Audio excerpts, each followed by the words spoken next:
peristiwa terjadinya tindak pidana yang menurut penasihat hukum terangkum dalam 3 fase peristiwa hingga mengakibatkan terdakwa Ferdi Sambo SH SIK MH oleh penuntut umum telah didakwa melakukan perbuatan, yaitu A. Dakwaan ke-1 primer pasal 340 KUHP junto pasal 55 ayat 1 ke 1 KUHP, subsidiar pasal 338 KUHP junto pasal 55 ayat 1 ke 1 KUHP, dan dakwaan kedua pertama primer pasal 49 junto pasal 33 Undang-Undang Nomor 19 Tahun 2016 tentang perubahan atas Undang-Undang Nomor 11 Tahun 2008 tentang informasi dan transaksi elektronik junto pasal 55 ayat 1 ke 1 KUHP, subsidiar pasal 48 ayat 1 junto pasal 32 ayat 1 Undang-Undang Nomor 19 Tahun 2016 tentang perubahan atas Undang-Undang Nomor 11 Tahun 2008 tentang informasi dan transaksi elektronik junto pasal 55 ayat 1 ke 1 KUHP.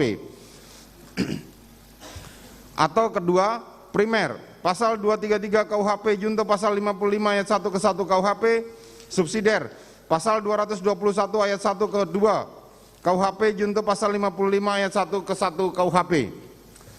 Menimbang bahwa dengan diuraikannya hal-hal seperti yang termuat dalam nota keberatan penasihat hukum tersebut dapat diartikan bahwa terdakwa maupun penasihat hukumnya memahami dan mengerti jika terdakwa Ferdi Sambo SH SIK MH tengah didakwa melakukan perbuatan sebagaimana termuat dalam dakwaan kombinasi penuntut umum sebagaimana telah dijabarkan penasihat hukum terdakwa dalam nota keberatannya. Menimbang bahwa selain daripada itu rumusan pasal 156 ayat 1 ke KUHP dapat diketahui bahwa segera setelah penuntut umum selesai membacakan surat dakwaannya atau segera setelah penuntut umum selesai memberikan penjelasan kepada terdakwa mengenai dakwaannya, maka terdakwa atau penasihat hukumnya dapat mengajukan keberatan dengan mengemukakan beberapa eksepsi, misalnya A. Pengadilan tidak berwenang mengadili perkaranya, B. Dakwaan tidak dapat diterima, C. Surat dakwaan harus dibatalkan. Menimbang bahwa apabila merujuk pada pasal 156 ayat 1 KUHP, eksepsi yang dikemukakan oleh penasihat hukum tersebut tidak termasuk dalam lingkup eksepsi yang diatur dalam ketentuan pasal dimaksud, sehingga lebih tepat apabila hal ini dipertimbangkan pada waktu pembuktian pokok perkara akuo. Menimbang bahwa oleh karenanya keberatan yang demikian itu haruslah dikesampingkan. 2. Surat dakwaan disusun oleh penuntut umum dengan tidak hati-hati dan menyimpang dari hasil penyidikan serta tidak memenuhi syarat material sehingga harus dinyatakan batal demi hukum. Menimbang bahwa dalam nota keberatannya pada bagian kedua ini, penasihat hukum terdakwa menitik beratkan pada surat dakwaan yang disusun oleh penuntut umum dilakukan dengan tidak hati-hati dan menyimpang dari hasil penyidikan serta tidak memenuhi syarat material, sehingga surat dakwaan berdasarkan pasal 143 KUHP haruslah dinyatakan batal demi hukum.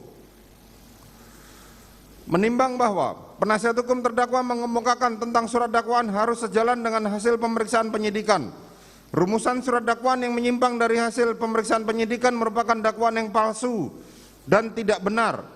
Surat dakwaan yang demikian tidak dapat dipergunakan jaksa untuk menuntut terdakwa. Menimbang bahwa hal-hal yang dikemukakan oleh penasihat hukum tersebut disertai dengan dasar argumentasi yang disandarkan pada ketentuan pasal 143 ayat 2 dan ayat 3 KUHP, sehingga dakwaan penuntut umum haruslah dinyatakan batal demi hukum. Menimbang bahwa oleh karena keberatan dari penasihat hukum terdakwa dikemukakan dengan dilandasi ketentuan normatif tentang syarat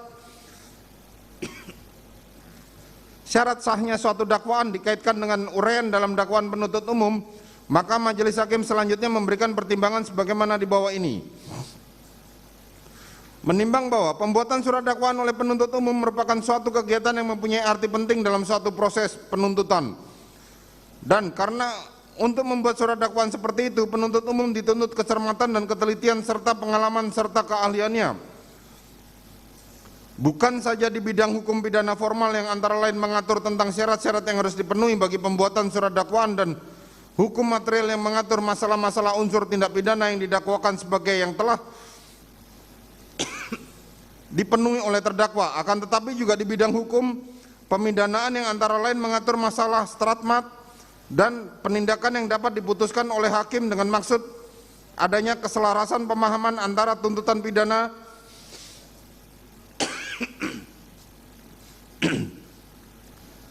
dengan tujuan yang ingin dicapai oleh penuntut umum dalam menentukan lamanya pidana yang dituntut bagi terdakwa. Menimbang bahwa KUHP sendiri tidak memberikan penjelasan apa yang dimaksud dengan surat dakwaan. Oleh karena itu, majelis hakim mengacu pada doktrin ilmu hukum bahwa yang dimaksud dengan surat dakwaan adalah surat atau akta yang memuat rumusan tindak pidana yang didakwakan kepada terdakwa, yang disimpulkan dan ditarik dari hasil pemeriksaan penyidikan dan merupakan dasar serta landasan bagi hakim dalam pemeriksaan di muka sidang pengadilan. Yahya Harahap, SH, pembahasan permasalahan dan penerapan KUHP jilid 1 halaman 375.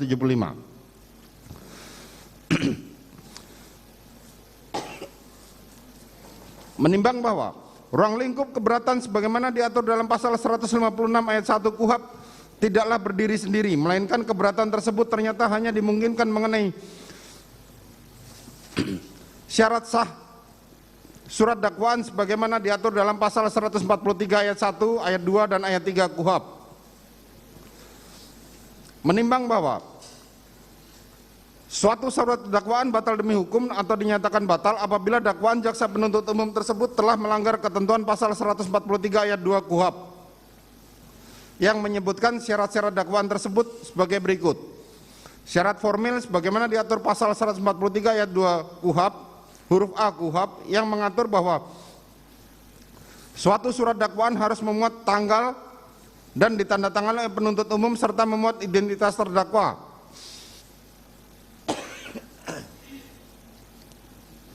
Yakni nama lengkap, tempat lahir, umur atau tanggal lahir, jenis kelamin, kebangsaan, tempat tinggal, agama dan pekerjaan terdakwa. Apabila syarat formal tersebut tidak dipenuhi maka akan menyebabkan dakwaan kabur atau obskur libel atau identitas terdakwa menjadi tidak jelas.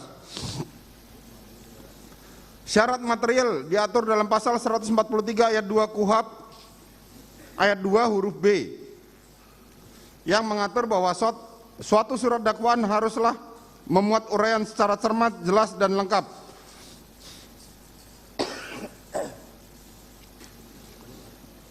mengenai tindak pidana yang didakwakan dengan menyebutkan waktu dan tempat tindak pidana itu dilakukan. Menimbang bahwa cermat berarti surat dakwaan dibuat dengan penuh ketelitian, ketidaksembarangan dan hati-hati, disertai suatu ketajaman dan keteguhan. Kemudian jelas berarti tidak menimbulkan kekaburan atau keraguan-raguan serta terang dan tidak perlu ditafsirkan lagi. Sedangkan definisi lengkap adalah komplit, tidak ada yang tercecer atau ketinggalan.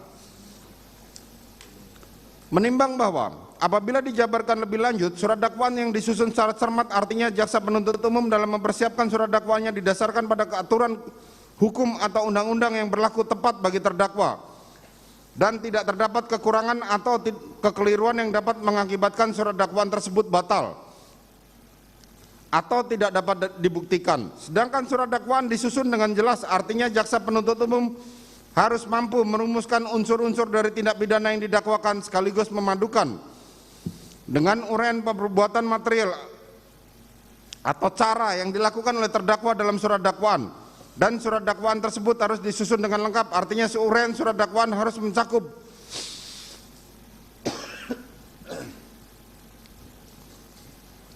semua unsur-unsur yang ditentukan dalam rumusan undang-undang secara lengkap. Semua unsur delik harus dirumuskan dalam surat dakwaan. Apabila salah satu unsur rumusan delik tidak dicantumkan maka akan berakibat surat dakwaan tersebut batal demi hukum atau null and void. Menimbang bahwa setelah majelis hakim memperhatikan dengan seksama surat dakwaan atas nama terdakwa Ferdi Sambo SH SIK MH nomor register perkara PDM 242 Jakarta Selatan garing 10 garing 2022 tanggal 5 Oktober 2022, majelis hakim sependapat dengan penuntut umum yang menyatakan dakwaan atas nama terdakwa Ferdi Sambo SH SIK MH tersebut oleh penuntut umum telah tersusun secara sistematis, jelas, dan tegas.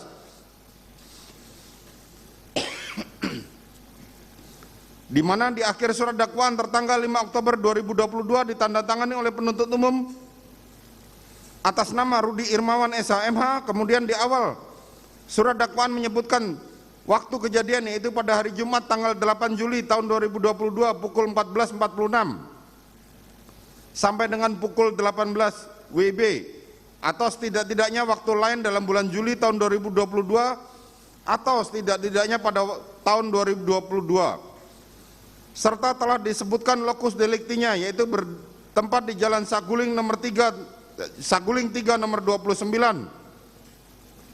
Kelurahan Duren 3, Kecamatan Pancoran 1, Kota Administrasi Jakarta Selatan, Provinsi DKI Jakarta, dan bertempat di Rumah Dinas Komplek Polri, Jalan Duren 3 nomor 46 RT 5 RW 1, Kelurahan Duren 3, Kecamatan Pancoran 1, Kota Administrasi Jakarta Selatan, Provinsi DKI Jakarta.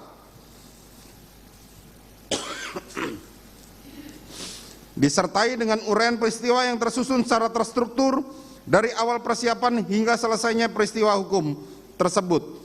Menimbang bahwa dengan disusunnya surat dakwaan yang demikian itu telah dapat memberikan deskripsi yang jelas tentang siapakah yang dihadapkan sebagai terdakwa dalam perkara ini, tindak pidana apa yang telah dilakukan terdakwa, kapan dan di mana tindak pidana itu dilakukan terdakwa, bagaimana terdakwa melakukan tindak pidana itu, apa yang dipergunakan atau yang menjadi sasaran dan yang dihasilkan dari tindak pidana itu, serta motivasi apa yang telah mendorong terdakwa untuk melakukan tindak pidana itu, sebagaimana termuat dalam dakwaan penuntut umum halaman 1 sampai dengan 97 ansih. Menimbang bahwa berdasarkan pertimbangan-pertimbangan hukum tersebut, maka keberatan penasihat hukum terdakwa yang menyatakan surat dakwaan disusun oleh jaksa penuntut umum dengan tidak hati-hati dan menyimpang dan dari hasil penyidikan serta tidak memenuhi syarat material, tidak beralasan menurut hukum dan haruslah dikesampingkan. Surat dakwaan penuntut umum tidak cermat dan menyimpang dari ketentuan hukum karena menyusun dakwaan dengan cara melakukan pemecahan penuntutan atau splitting atas suatu perkara tindak pidana.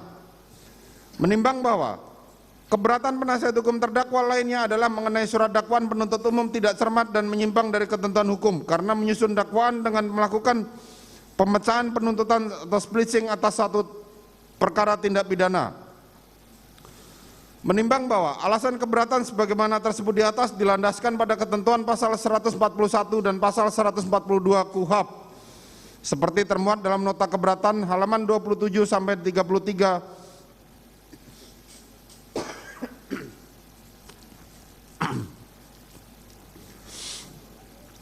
serta ICCPR pasal 14 ayat 3 huruf G. Menimbang bahwa setelah mencermati alasan keberatan yang dikemukakan oleh penasihat hukum terdakwa dan pendapat yang dikemukakan oleh penuntut umum, selanjutnya majelis hakim mempertimbangkan sebagaimana di bawah ini. Menimbang bahwa sehubungan dengan gabungan beberapa dakwaan pasal 141 KUHP telah mengatur tentang penggabungan atau kumulasi perkara atau tindak pidana maupun kumulasi terhadap terdakwanya. Sedang dalam pasal 142 KUHP diatur masalah yang berkenaan dengan pemecahan atau splitting berkas perkara yang terdakwanya terdiri dari beberapa orang, dapat didakwa secara terpisah. Menimbang bahwa menurut pasal 141 KUHP penuntut umum dapat mengajukan dakwaan yang berbentuk kumulasi apabila dalam waktu yang sama atau hampir bersamaan menerima beberapa berkas perkara dalam hal: 1. Beberapa tindak pidana yang dilakukan oleh seseorang oleh seseorang yang sama dan kepentingan pemeriksaan tidak menjadikan halangan terhadap penggabungan. 2. Beberapa tindak pidana yang bersangkut paut satu dengan yang lain. 3. Beberapa tindak pidana yang tidak tersangkut paut satu dengan yang lain, akan tetapi yang satu dengan yang lain itu ada hubungannya. Yang dalam hal ini penggabungan tersebut perlu bagi kepentingan pemeriksaan. Menimbang bahwa dalam penjelasan pasal 141 huruf B KUHP Yang dimaksud dengan tindak pidana dianggap mempunyai sangkut paut satu dengan yang lain apabila tindak pidana tersebut dilakukan satu oleh lebih dari seorang yang bekerja sama dilakukan pada saat yang bersamaan, dua oleh lebih dari seorang pada saat dan tempat yang berbeda, akan tetapi merupakan pelaksanaan dari permufakatan jahat yang dibuat oleh mereka sebelumnya.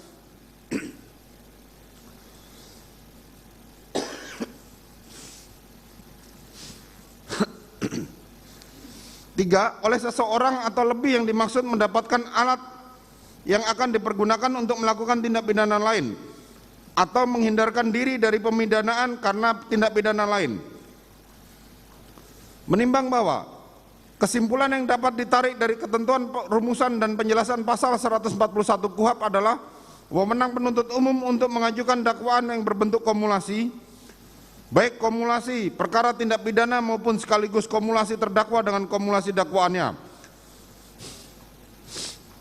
Kumulasi atau penggabungan dakwaan baru dapat dibahas secara menyeluruh apabila pasal 141 KUHP dikaitkan dengan ketentuan perbarengan atau konkursus semen law yang diatur dalam pasal 63, 64, 65, 66 dan pasal 70 KUHP.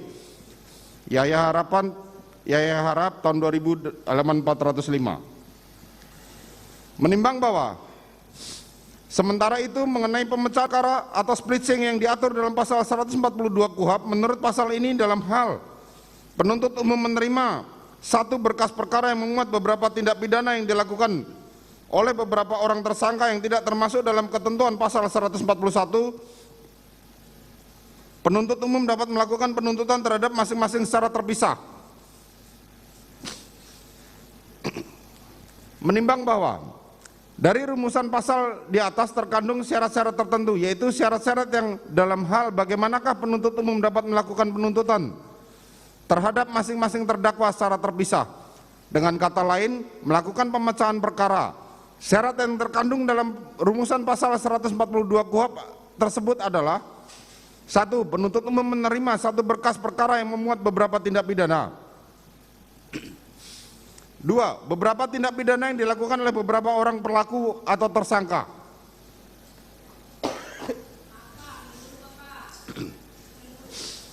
Tiga, yang tidak termasuk dalam ketentuan pasal 141 KUHP. Menimbang bahwa apabila ditelaah lebih jauh, menurut majelis hakim yang harus dipahami adalah dalam menafsirkan pasal 142 KUHP, hendaknya penasihat hukum terdakwa tidak melakukan secara parsial. Hal ini dikarenakan pasal 142 KUHP terletak pada bab 15 dengan berjudul penuntutan yang memberi arti pembentuk undang-undang bermaksud mengatur tindakan penuntut umum sesuai dengan wewenangnya sebagaimana diatur dalam bab 4 KUHP. Menimbang bahwa selain daripada itu, norma yang dibuat oleh pembentuk KUHP dimaksudkan sebagai penghargaan terhadap hak-hak asasi manusia, hal mana secara eksplisit disebutkan dalam konsideran menimbang dari Undang-Undang Nomor 8 Tahun 81 tentang Hukum Acara Pidana yang menegaskan bahwa negara Republik Indonesia adalah negara hukum berdasarkan Pancasila dan Undang-Undang Dasar Negara Republik Indonesia tahun 1945 yang menjunjung tinggi hak asasi manusia serta menjamin segala warga negara bersamaan kedudukannya di dalam hukum dan pemerintahnya, dan wajib menjunjung hukum dan pemerintahan dengan tidak ada kecualinya. Menimbang bahwa berdasarkan uraian pertimbangan di atas, maka ketentuan penasihat hukum terdakwa pada bagian ini tidak beralasan menurut hukum dan haruslah dikesampingkan. 4. Selain itu, surat dakwaan jaksa penuntut umum obskur libel karena jaksa penuntut umum tidak cermat, jelas, lengkap menguraikan peristiwa dalam surat dakwaan.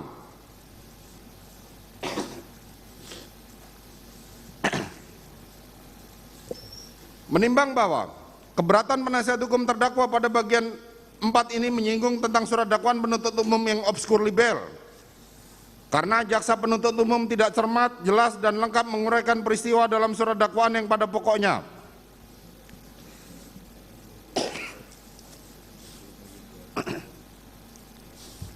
1. Jaksa penuntut umum tidak menguraikan rangkaian peristiwa dalam surat dakwaan secara utuh dan lengkap berdasarkan fakta. 2. Jaksa penuntut umum tidak cermat, tidak jelas, dan tidak lengkap dalam menguraikan rangkaian peristiwa dalam surat dakwaan. 3. Jaksa penuntut umum tidak cermat dalam menyusun surat dakwaan karena hanya berdasarkan asumsi serta membuat kesimpulan sendiri.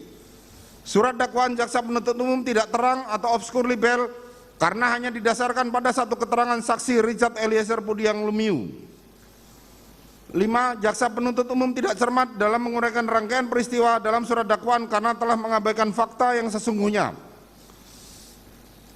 6. Surat dakwaan jaksa penuntut umum tidak cermat, tidak jelas, dan tidak lengkap karena tidak menegaskan bentuk penyertaan terdakwa. Menimbang bahwa apabila membaca dengan seksama uraian nota keberatan penasihat hukum terdakwa Ferdi Sambo SH SIK MH fit halaman 33 sampai dengan 46 yang dikemukakan pada poin 5 ini dapat disimpulkan bahwa keberatan tersebut menyangkut penyusunan surat dakwaan penuntut umum yang dilihat dari segi substansi maupun dari sistematika penyusunannya yang tidak cermat, tidak jelas, dan tidak lengkap sehingga dakwaan yang demikian obskur libel.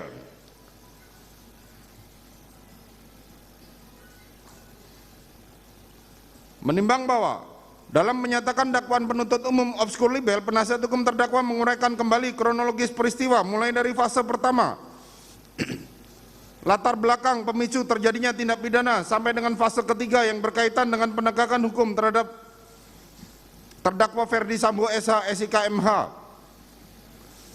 Menimbang bahwa setelah mencermati hal-hal yang diuraikan tersebut, menurut majelis hakim, hal tersebut adalah sebagaimana dikemukakan penasihat hukum terdakwa dalam nota keberatannya pada bagian yang mengulas tentang kronologi dan ringkasan surat dakwaan yang tidak menguraikan peristiwa secara utuh dan hanya bersandar pada satu keterangan saksi tanpa mempertimbangkan keterangan saksi yang lain.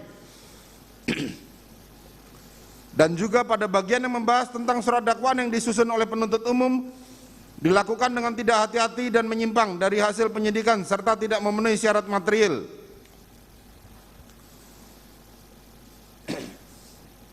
Yang membedakannya hanyalah pada bagian 5 keberatan ini. Penasihat hukum terdakwa mengartikan bahwa hal yang dimaksud dengan dakwaan yang tidak jelas atau kabur atau obskur libel. Menimbang bahwa dengan demikian hal-hal yang sudah dipertimbangkan sebelumnya baik yang termuat dalam pokok bahasan 1 sampai 3 ini, maka oleh majelis hakim hal tersebut mutatis mutandis merupakan satu kesatuan yang tidak terpisahkan dengan pertimbangan pada bagian 4 ini. Menimbang bahwa lebih jauh apabila diteliti dengan seksama dalam menguraikan keberatan poin 4 huruf A, B, C, D, E tersebut, penasihat hukum terdakwa lebih menekankan terjadinya peristiwa dan menghubungkannya dengan fakta yang menurut penasihat hukum tidak diuraikan secara jelas, lengkap, cermat dalam dakwaan penuntut umum. Padahal seharusnya penasihat hukum terdakwa mengetahui bahwa kesesuaian antara peristiwa dan fakta tersebut lebih tepat apabila dibuktikan pada saat pembuktian materi pokok perkara ini. Menimbang bahwa sedangkan mengenai surat dakwaan penuntut umum yang tidak cermat, tidak jelas, dan tidak lengkap karena tidak menegaskan bentuk penyertaan terdakwa, menurut pendapat majelis hakim mengenai salah satu bentuk delneming atau keturutsertaan peran dari tiap-tiap pelaku tidak perlu diuraikan secara tepat dalam keturutsertaan mereka mewujudkan seluruh rumusan isi delik, karena setiap peserta dapat didakwa sebagai pelaku dari suatu tindak pidana.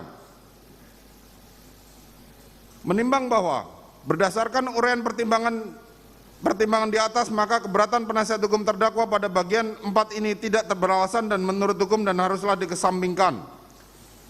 Menimbang bahwa dengan dikesampingkannya seluruh keberatan yang dikemukakan oleh penasihat hukum terdakwa Ferdi Sambo SH SIK MH, maka terhadap keberatan yang demikian haruslah dinyatakan ditolak dan dakwaan penuntut umum nomor register perkara nomor PDM 242 Jakarta Selatan /10/2022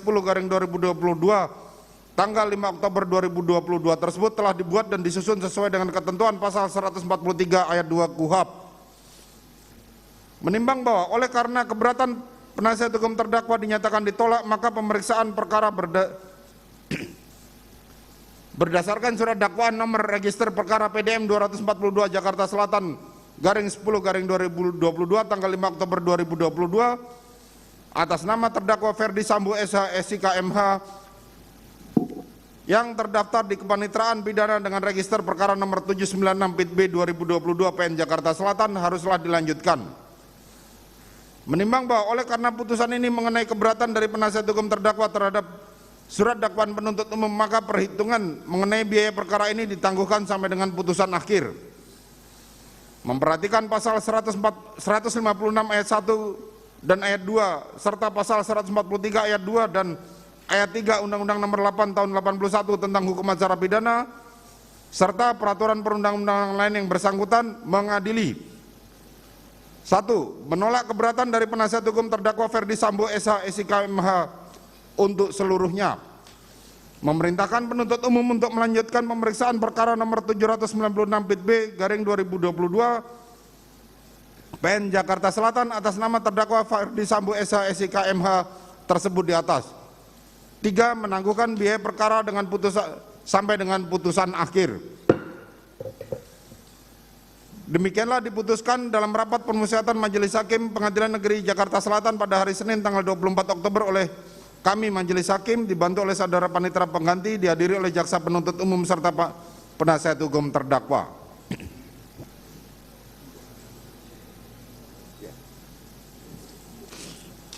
Demikianlah putusan sela atas terdakwa Ferdi Sambo SIK MH telah kami bacakan. Dengan demikian kami memerintahkan jaksa penuntut umum untuk menghadirkan seluruh saksi pada persidangan yang akan datang.